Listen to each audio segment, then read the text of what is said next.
And when you talk about things changing you, and you talk about your kids coming to see you, and those, like in the book, you're saying it's only 10 days until my kids come here. It's only 5 days until my kids come, and I couldn't help but just think and acknowledge about how you're being a father to 2 kids and a bloody good father, and achieving something so massive and doing something for others all at the same time. There's this constant stir of emotions that happen the whole time.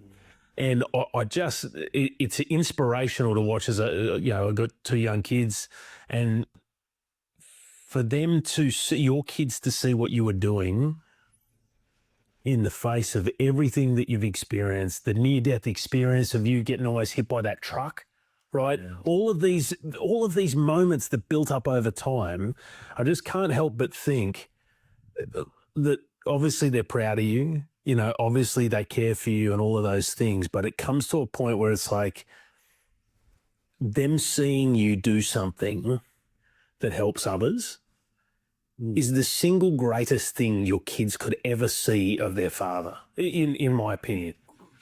See, genuinely someone pushing themselves to the utter limit, emotionally, physically, all of those things,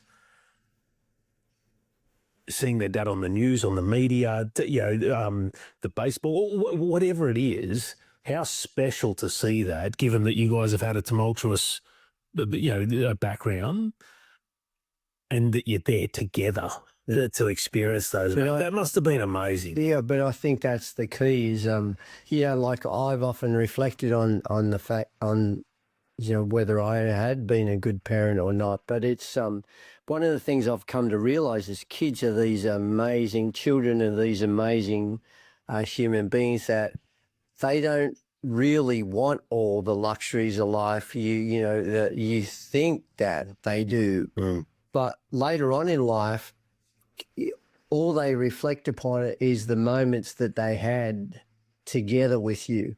And I've seen people that are multi-millionaires, and they're so disconnected from their kids because they thought that being a good parent was giving them the best education, giving them the best things, giving them their own home, giving them anything that they would like buying, working hard, giving them the stuff that they wanted.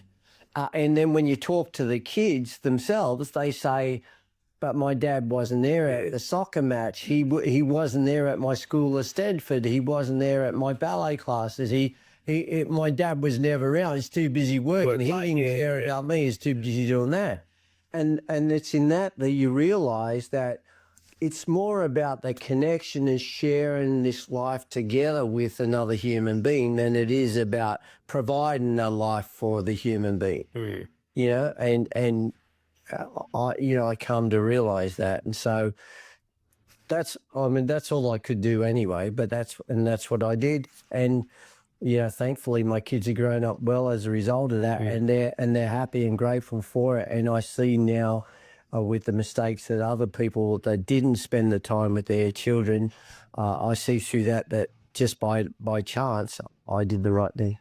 And you said something so powerful at one of the points where in the book, at one of the points where your kids were leaving, it might have been when they left from around Minnesota or thereabouts, and your brother was coming over around the same time. There was an overlap, and you talked about how sad you were to see them go. And it was such a powerful line. You said, "We didn't leave. We didn't leave us as a stronger family unit because we couldn't have been stronger than we already were anyway."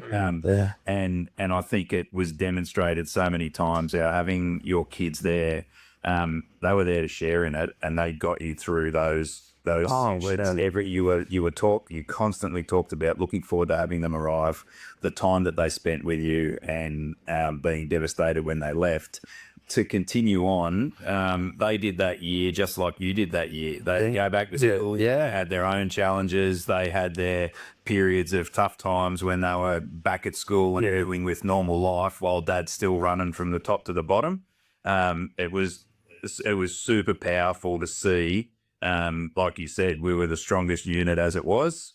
And they're off doing their sections at a time, and you're talking on the text and in the letters, and then they come back and you spend more time together. It was wonderful. Yeah, well, it just makes you realize, there's a whole lot of people that don't have that. There's a whole lot of people in this world that don't have somebody else to look up to them, or for them to look up to, or for them to share the experiences with. And, that loneliness, that solitude, it's a hell of a void if there's nothing beyond that for you. And sadly, there is a lot of people like that. And, that's where we need to step up to the plate, acknowledge that, and be there for other people and do something for them, because, we can all complain about what we haven't got. It's about acknowledging what we have got and being grateful for it. That's what it's all about. Well, I